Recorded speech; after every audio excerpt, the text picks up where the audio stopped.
जय माता दी। व्यास जी कहते हैं, इस प्रकार समस्त देवताओं की स्तुति करने पर अंबिका करुणा से ओतप्रोत होकर तुरंत प्रकट हो गईं। उस समय वे भगवती रूप तथा यौवन से संपन्न थीं। उन्होंने दिव्य वस्त्र धारण कर रखा था। वे अलौकिक आभूषणों से अलंकृत थी। दिव्य मालाओं से सुशोभित हो रही थी। दिव्य चंदन से अनुलिप्त थीं। जगत को मोहित कर देने वाले सौंदर्य से संपन्न थीं तथा समस्त शुभ लक्षणों से समन्वित थीं। इस प्रकार अद्वितीय स्वरूप वाली वे भगवती देवताओं के समक्ष प्रकट हुईं। दिव्य रूप धारण करने वाली तथा विश्व को मोह लेने में समर्थ कामदेव को भी मोहित करने वाली वे भगवती गंगा में स्नान करने की अभिलाषा से पर्वत की कंदरा से बाहर निकली थी। कोकिल के समान मधुर बोलने वाली भगवती प्रेम पूर्ण भाव से मुस्कुराकर स्तुति करने में संलग्न देवताओं से मेघ के समान गंभीर वाणी में कहने लगी। देवी बोली, हे श्रेष्ठ देवतागण, आप लोग यहाँ पर इतनी बड़ी स्तुति किस लिए कर रहे हैं?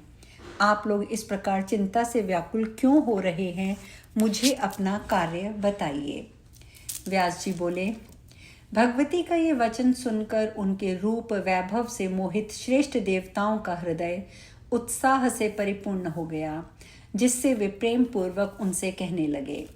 देवता बोले, जगत को नियंत्रण में रखने वाली हे देवी, हम आपकी स्तुति कर रहे हैं। हम आपके शरणागत हैं।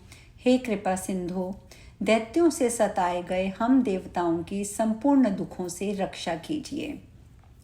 हे महादेवी, पूर्व काल में देवताओं के लिए कंटक बने महिषासुर का वध करके आपने हमें वर प्रदान किया था। आप लोग संकट में मुझे सदा याद कीजिएगा। स्मरण करते ही मैं दैत्यों के द्वारा आप लोगों को पहुंचाई गई पीड़ा का निसंदेह नाश कर दूंगी। हे देवी, इसीलिए हम लोगों ने आपको स्मरण किया है। इस समय शुंभ और निशुंभ नामक 2 दानव उत्पन्न हुए हैं, जो देखने में महाभयंकर हैं। वे हमारे कार्यों में विघ्न डाला करते हैं। वे पुरुषों से सर्वथा अवध्य हैं। ऐसे ही बलशाली दानव रक्तबीज तथा चंड और मुंड भी हैं। इन सभी तथा अन्य महाबली दानवों ने हम देवताओं का राज्य छीन लिया है।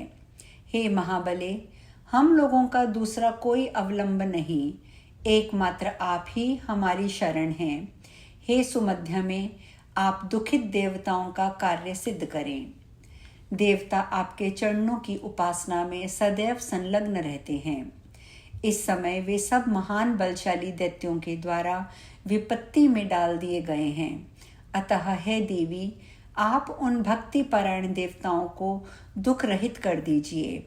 हे माता, आप दुखित देवताओं का आश्रय बन जाइए। हे देवी, युग के आरंभ में इस विश्व की रचना आप भगवती ने स्वयं की थी। यह जानकर आप इस समय संपूर्ण भूमंडल की रक्षा करें। हे जननी, हे माता, अपने बल से मदान्वित तथा अभिमान में चूर दानव जगत के लोगों को पीड़ित कर रहे हैं।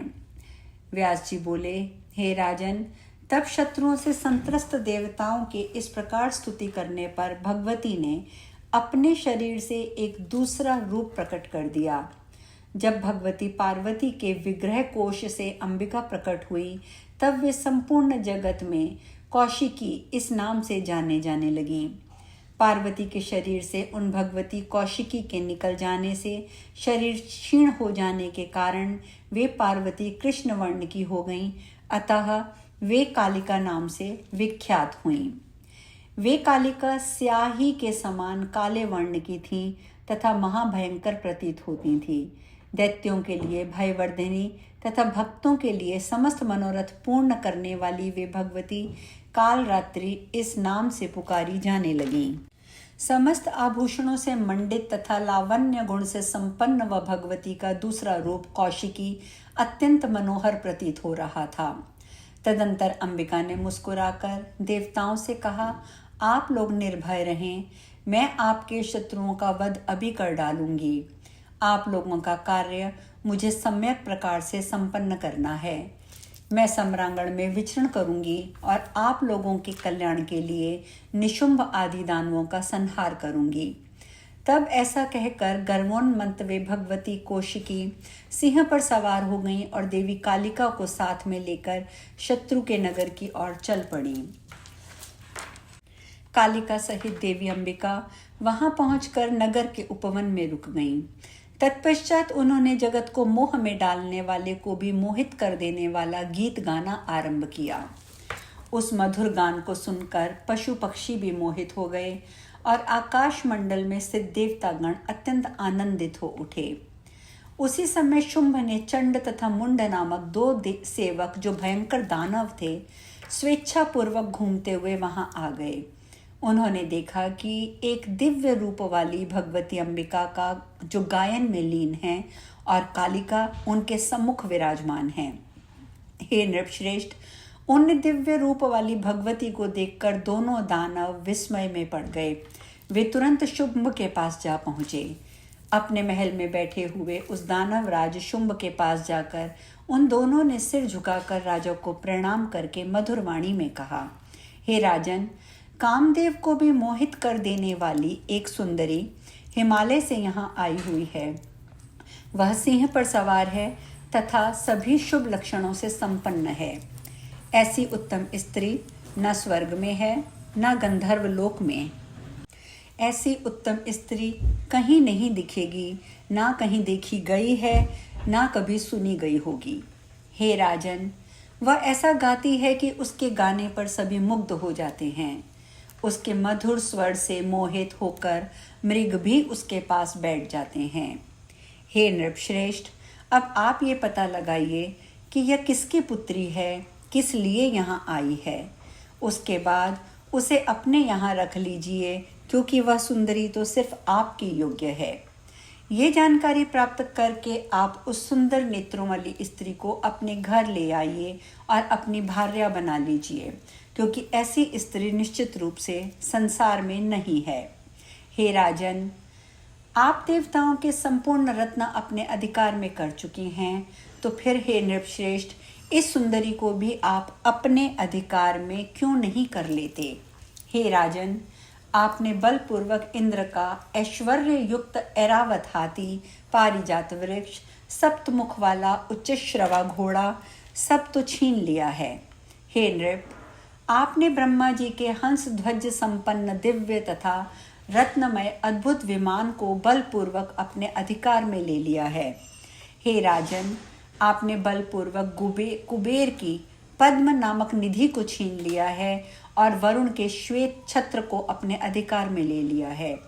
हे नृपश्रेष्ठ, आपके भाई निशुंभ ने भी वरुण को पराजित करके उसके पाश को हठपूर्वक छीन लिया है।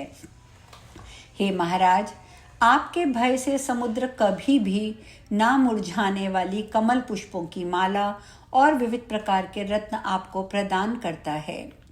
आपने मृत्यु को जीतकर उसकी शक्ति को तथा यमराज को जीतकर उसके अति भीषण दंड को अपने पूर्ण अधिकार में ले लिया है।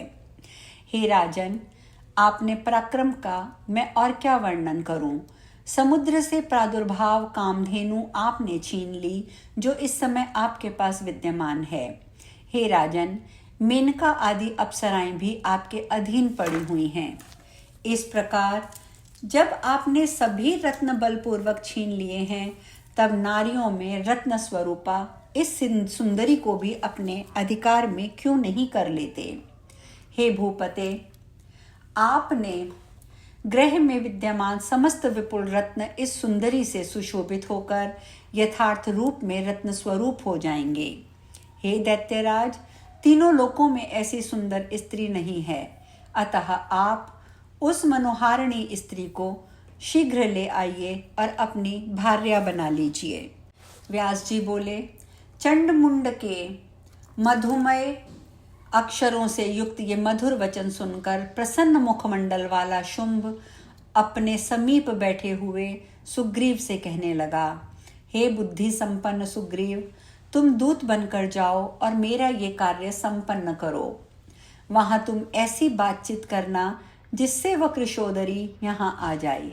बुद्धिमान पुरुषों को स्त्रियों के विषय में साम और दान इन दोनों उपायों का प्रयोग करना चाहिए, ऐसा श्रृंगार रस के विद्वानों ने कहा है।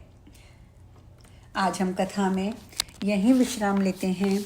शेष कल। जय माता दी।